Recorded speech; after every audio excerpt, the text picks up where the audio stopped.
Hey everybody, welcome to Purposeful Patriarchs. I'm your host Eman.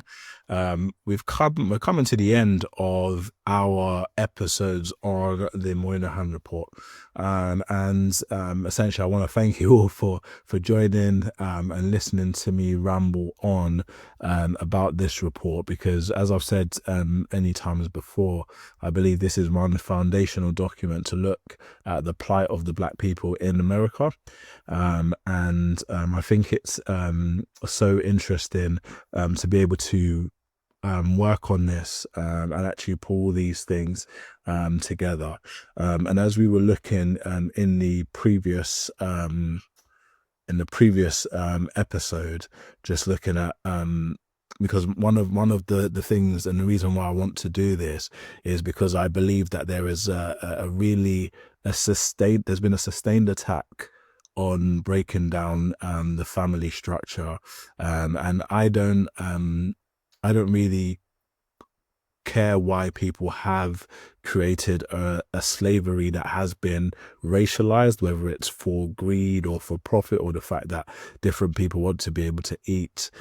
All of this is sinful, it's demonic, as I've stated before, and I believe that truly that we have to stop as a people, as black people, to, now that we know that the truth is out there, we have to really try and heal the black family, and that starts with us. And I will be talking about solutions later on in other episodes about what you can do about building your own family, about practicing marriage, building your own family, educating your own children, and essentially making sure that we can be stronger, we can be better, even though we live in a world that doesn't want black people to prosper. And yeah, and the fact that we want to take our dignity, our humanity, and our self-respect away from us. And I really truly believe that we should, this is not to cause division, but it's about truth. And ultimately it's truth that will change this situation. Truth, and looking into what God has ultimately wanted for people, and there are people in the world who are actively trying to subvert that, and they will deal with those consequences, and it's down to us to liberate them by the truth of these reports, but also the truth that's in the Bible, where no matter the race, ethnicity, tribe, people, or tongue, we're all called to repent of our sins, whether that's the sin of racism, whether that's the sin of fornication and not family building, not family structure, all that sort of stuff. We still have to do things God's way, and ultimately this is why this report is so enlightening from my perspective. And we've seen from the previous episode that all all racial ethnic groups have, do commit crimes, even when it comes to organized crime. But even still, then there is an undermining from the dominance of society to still be in the business of the wrongdoing that black people will do, and also they are doing wrong. They are also wrongdoing as well, and sinning against God when it comes to all of these issues. Okay, so we're in now chapter 5. So please drop a like, comment on this video, let me know, am I on the wrong track, am I on the right track, what is your solution to getting out of this? I strongly believe it comes down to human dignity, the imago Dei, being made in the image of God, and then also by having that fortitude that we have from God, to build our families. Okay, so yeah, let's finish. So chapter 5, which is the case for national action. I really do apologize because I've called this report so many different things: the Negro family crisis, the crisis in America, all these manner of things. But yeah, this is the summary. This is the last one. So this is the case for national action. Okay, and we're gonna break this down. So this is the summary. This chapter makes one core argument. before America can fix the problem, it must first agree that the problem exists. So when this report came out, they said that everything was not, a lot of it wasn't mostly true. And I will show you that a lot of these things are true, because this report was based in statistics. It was based in history. He went to Daniel Patrick Moynihan. He couldn't explain certain things, and there's something that's going to come up here, which again I didn't really touch upon when it came to the role of the Negro women, a critical turning point in the story, and that's talking about one of the fundamental reasons why there was so much pushback to this report, because they said it was victim blaming, that they were blaming black people, they were blaming black women, they were blaming black men, rather than the system of white supremacy. And I will agree with that, but I will also disagree with that, and I will explain why when I get onto the next bullet points. Okay, so it must first agree that the problem exists. So Moynihan refuses to offer quick policy fixes, not out of hesitation, but because the crisis facing black Americans is deeply interconnected. Okay, so that's what the tangle of pathology means. There is an interconnected going on with employment, education, welfare dependency, and family stability, all feed into one another in a self-reinforcing cycle, or a self-perpetuating cycle. So this is why the arguments sorry, I forgot to move across so you can actually see what I'm reading. Okay, so this is what I'm reading. I've just read this first part here. Okay. So yeah, this comes into a self. So all of these things are also interconnected. Okay, and I've said this before about marginalization. So even after the slavery and the racism, even after Jim Crow and segregation, there were still issues that were perpetuated by the dominant society when it came to employment, education, welfare dependency, and family stability, and they all feed into a self-reinforcing cycle. Okay, so for years, black male unemployment and welfare dependency rose and fell together almost perfectly. But by the early 1960s, something alarming happened. Even as unemployment declined, welfare dependency continued to rise. Okay, and this signaled that the problem was no longer just economic. It was becoming structural and self-perpetuating. So I haven't gone into the whole welfare issues that were in the black community, and the reason why I'll do that is because there are narratives that have come out about welfare, and I will do a series. I've got so much stuff planned, so I'm gonna be doing the work to basically pull all of this stuff together for all of us to understand, because a lot of these things, like the marginalization, is so deeply entangled and deeply rooted, that a lot of these parts, like the welfare dependency, the family stability, the fact this affects black relationships and black marriage, the single motherhood rate, when we think of what's the other thing, like all these like why, like, is there a single fatherhood problem? Who are these deadbeat fathers that all these women keep talking about?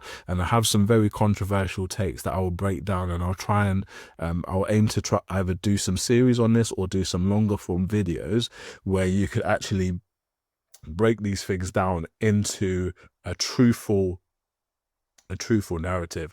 And the aim is to actually go through the history, to go through the statistics, then to go through the media, and then also to go through the black male experience and the black woman's experience as well, so that we can get an accurate piece of things. And then I'll look into the Bible, and I'll share the good news, so that we can actually be able to bring out some important solutions that aren't just for today or for future, but I also want to bring about eternal solutions for all people, but in particularly black men, black women, and the dominant society as well, because I do want to make sure that a lot of people aren't being taught accurate history. I'm not a professor, and this is why I'm heavily leaning on the documentation. I'm heavily leaning on the history, the articles, the statistics, because a lot of people will try and tell you that, for example,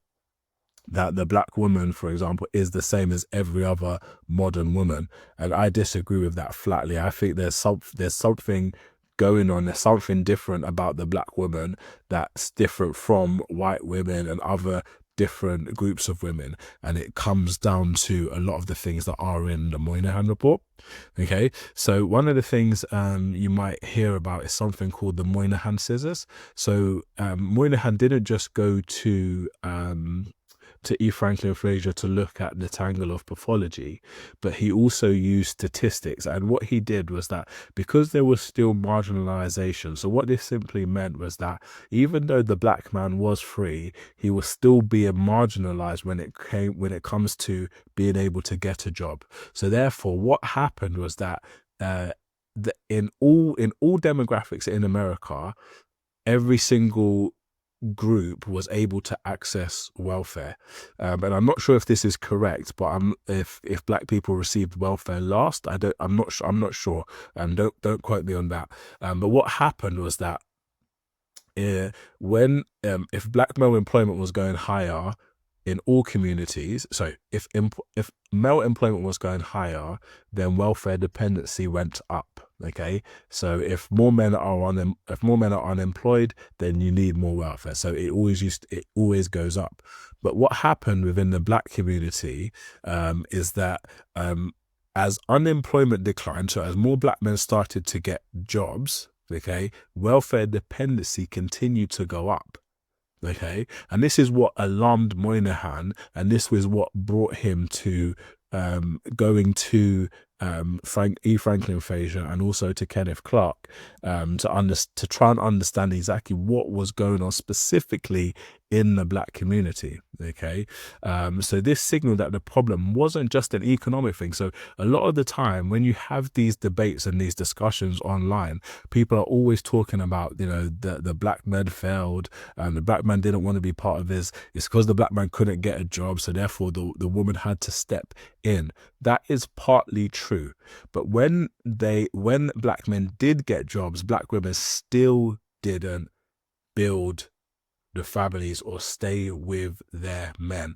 All other groups, if Latinos or white men started to get more jobs, their welfare dependency continued to go down. But in the black community, the welfare dependency continued to rise.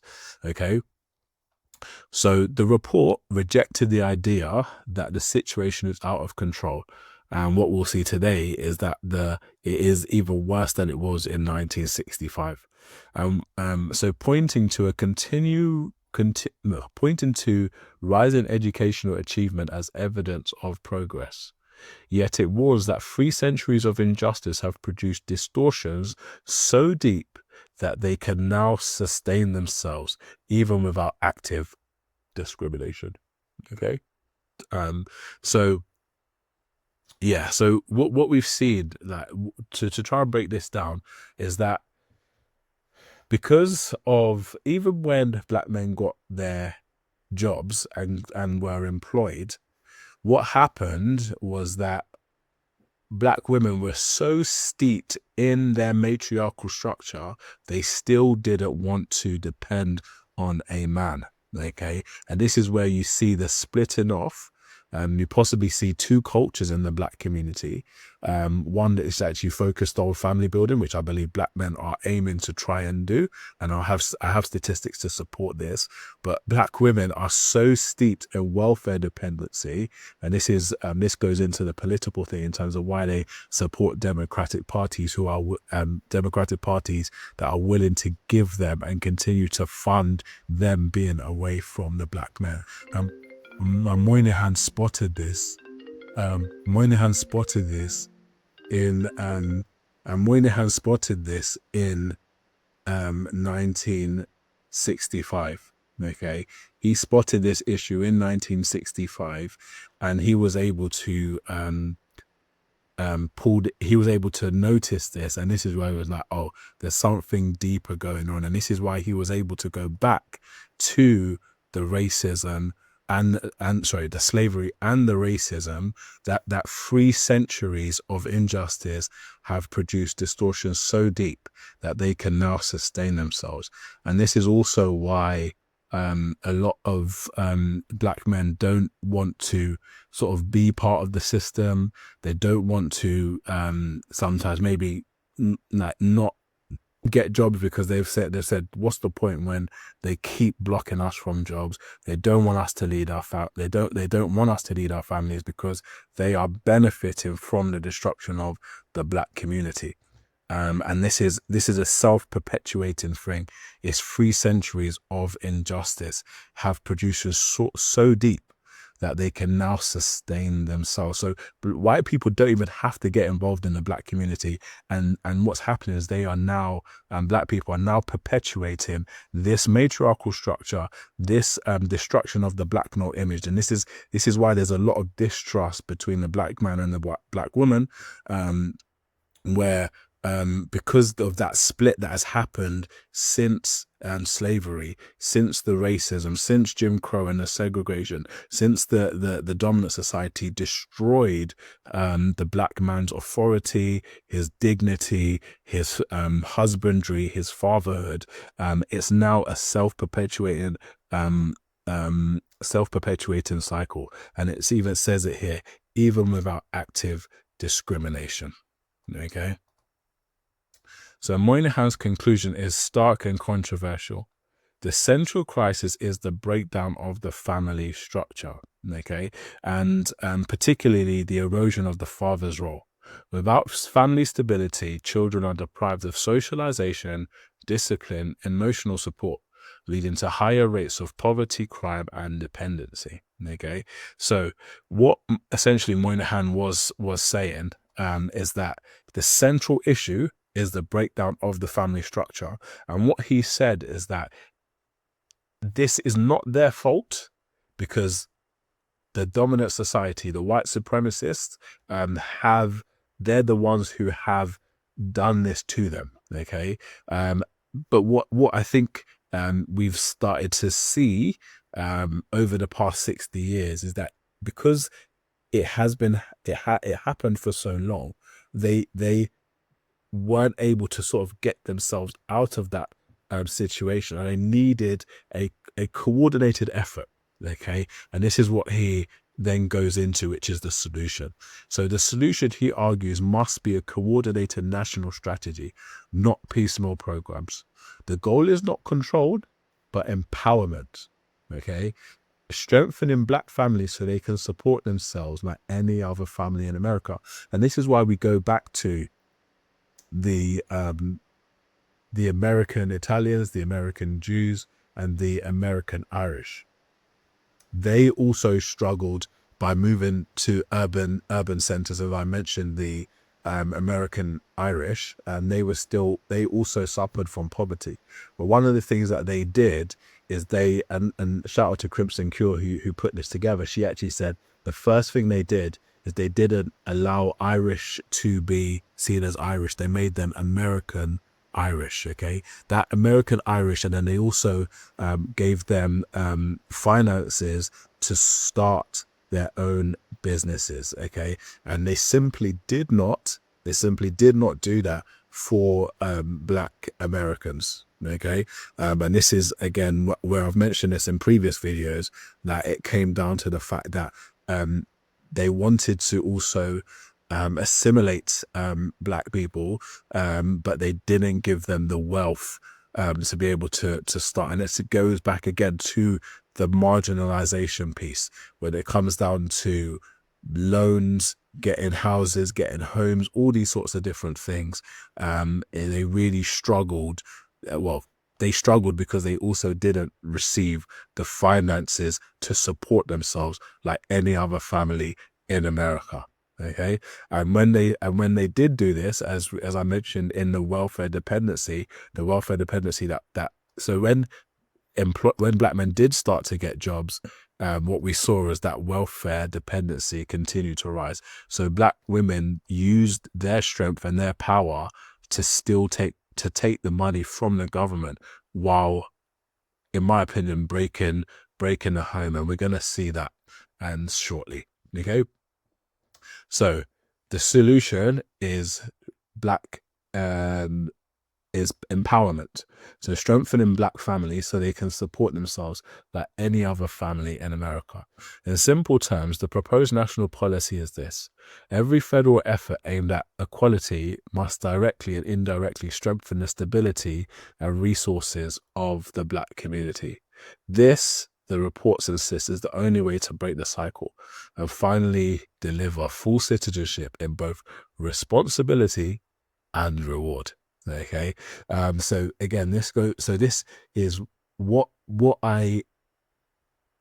is so important here, is that the finances and the money and the education and the careers need to go to the black family, and that family needs to be headed by the black man, because that's the structure that works for America. Remember, in all other cultures or all other ethnicities and people groups, they practiced a patriarchal system, okay, where men lead the community in private and public affairs. But in the black community, it's the women who run private and public affairs. And this is hard for a lot of black men to hear, that they essentially have been led by their women. But again, this is true, because the literature backs this up. This report backs this up. The statistics, the welfare, all of that stuff backs it up. And when we think about how the money circulates in the black community and why 67% of the wealth in the black community is spent by the black woman, you'll realize that there is something sinister that's going on, and it benefits all other groups in America to keep the black family in a position of weakness. Okay.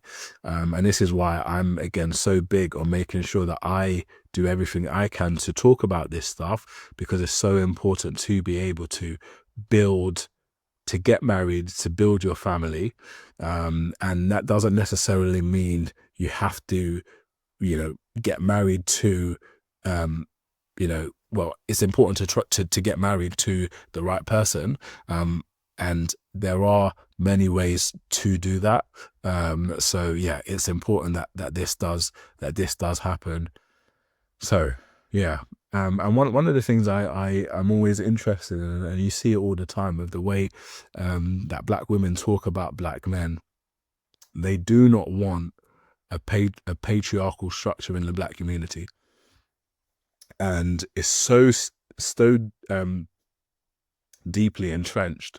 But what you will see with the rhetoric that a lot of black women do talk about is they do want black men to have the patriarchal responsibility, but they don't want them to have the reward, which means they lead, they make decisions, they ultimately are respected, they're admired, they're held in great esteem, which is what the white community does. This is what the Jewish community does. This is what the Irish community does. It's what the Italian community does. It's what the Chinese community does. It's what the Russian community does. Their men are held in great esteem, and you simply don't see that with the black women in the black community. But again, this is a structure that has perpetuated itself from slavery. Okay, and this is what we have to understand. It has happened from slavery, and they need to get themselves out of it. And this is why it's important to give them this truth, because ultimately you cannot build with women who do not want to use this truth to show that they want men who lead. Because you can talk a good game, but will you walk a good game? Okay, and too many of these black women want to lead, they still want to lead the community, and that cannot run if the black community is going to get themselves out of this terrible situation. And this is why, as black men, we need to lead the community. And I'm not gonna come here and tell you that you should build with women that do not want to submit to you, do not want to be under your leadership. Absolutely not. It just simply can't run, because no other group of people. And now that we know this, we should be doing every effort we can to check whether the women we're building with do want this structure, because it's the one structure, as the Moynihan reports, you lead in private and public affair, and you receive the responsibility of the community and the reward. And when black men do have that responsibility, they are also rewarded for it. Okay, and you can't as a man, it's impossible for you to have the responsibility and not the reward, because again, responsibility without the reward is simply slavery. If you're responsible for building a black community but you're not rewarded for it, it can't work, because it's too much work for no reward. And all other communities will never allow that to run. You don't see that with Chinese men, you don't see that with Indian men, you don't see that with Iraqi men, you don't see that with Mexican men. And the same goes for what we go through here in the UK. It's our responsibility to own the community and also to receive the rewards, because ultimately the backbone of the family should always be the men. Everybody knows this. It's time for black men to rise to that occasion. But you want to build with women who do believe in a patriarchal structure, who do believe in your dignity, your humanity, your respect, your honor, your admiration, and they want to honor you for being a husband, for being a father, because at the end of the day, it's you that's going to be sacrificing your life for the betterment of your family, and your wife is to support you in doing that. And that's where you get the balance. And one of the ways I've heard it said is that in marriage, in family life, is that the best thing is that the father is the law in the home, and the mother is the love of the home. And that's what all other groups of people practice, and we have to start doing that. And when we do that, by the power of God, as I've said to you before, this is what the Bible talks about in terms of a husband loving his wife, leading his wife, same way that Christ sacrifices and loves the church, which is his bride. The same way a husband should love his woman, love his spouse, his wife. He will lay down his life for her. He will love and lead her. He is the ultimate authority in the home, and you want your wife to, you need your wife to submit to you. And then also she therefore also wants to be under your leadership, be under your guidance, your protection, your provision. And as you do that, it provides a perfect balance for future generations. When they see that in the home, they will realize how much that is so important for their structure, for their health, for their emotional well-being and support. And it ultimately will keep the majority of them out of poverty, out of crime, and also out of dependency as well. So I will leave it there for now. So thank you very much for joining. I want to keep on building these YouTube videos and offering you these this information. And the next set, I believe, of videos, I will try and actually review some of BGS Ibmore and Crimson Cure's clips in the Moynihan report, just to substantiate and also correct some of the things that I may have got wrong, because I've been doing this in one take and off the fly. So I may have remembered certain things and certain statistics. But yeah, I've got a lot of work to do, because I really want to try and bring this to the forefront of everybody's mind, so that we can change. Because again, this baby mama culture, this deadbeat father culture, and the destroying and the propaganda around the black man's image, which from the statistics, from what's going on in society, they still want to blame black men for everything. And I think that that's a lie. I think that's wrong. And I've got evidence to support this. And this is the work that I'm going to be doing for the sake of of men in general, so that men who do want to actually be honest and tell the truth, they understand this. But particularly because black men are such a minority, and they've also been disenfranchised because their will has been broken. But we are now trying to reassert ourselves so that we can build marriages and families for the future. So yeah, please share this video, clip it, put it online, subscribe to the channel if you can, and I really hope you find this enlightening and rewarding as well. And I really want, because we need to dispel the myths, the narratives that have been perpetuating themselves for several centuries, and everything has come to a head over the past 60 years, because we've seen what happens when the family is split, and it hasn't been rectified, in my opinion. So yeah, this is the end of this episode. This is Purposeful Patriarchs. I am your host, Eman, and yeah, thank you very much for joining me. God bless.